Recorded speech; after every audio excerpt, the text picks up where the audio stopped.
So I'm going to go over the most important exercise that we go over first here with Mr. Charlie. So this is called Relax on a Mat. Good job, buddy. And step one is I want Mr. Charlie to understand that the mat is where the good stuff happens. So every time he comes on over to the mat, he gets a treat. And if he's just hanging out on the mat, then I'm also giving him a treat. Give him about 5 to 10 seconds, and then he gets a treat. Excellent. Also, another treatable moment is if he's engaging with the mat like he's doing here, just sniffing down towards the mat. Perfect. He's going to get treats for that. And so what we're looking for is for Mr. Charlie to continue, good job, to go into increasingly relaxed body postures. So the first thing that we look for is sniffing towards the mat, understanding the mat is where the good stuff happens. Then they'll offer up a sit and then a down, and then they'll start resting their head down, which is the final step.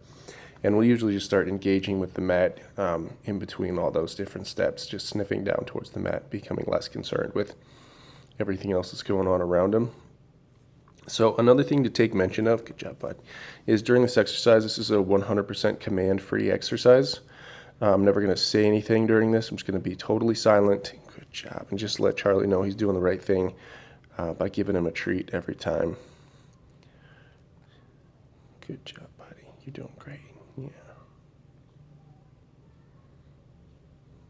And so I've had people use this for dog-friendly hotels. Good. For plane rides, for all sorts of different situations that would get your dog stressed out and wound up. And so initially we started using this for dogs with aggression, then dogs with fear. Perfect. Gave us a little sit there. Perfect. And then just realized that it's good for any dog to really have this tool in their arsenal, basically giving them the capacity to relax themselves and calm themselves down regardless of whatever's going on. And their consciousness works in the inverse ways that ours does. And so we see something, think it through, and then feel it in our bodies, and then we would go into fight or flight. And dogs will see something, immediately feel it in their body, and then it sends a trigger to their brain that they may need to react or respond.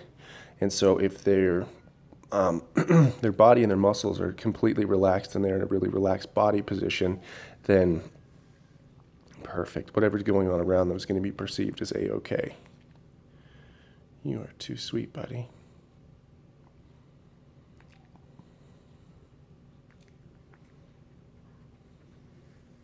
Good job. Perfect. We've got the gist on this. If throughout the week he's coming on over to the mat and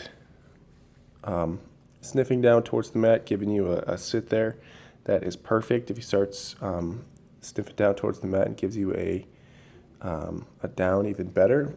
Perfect. Oh, there we go. Nice job, sir. Right on cue. You are just a champ.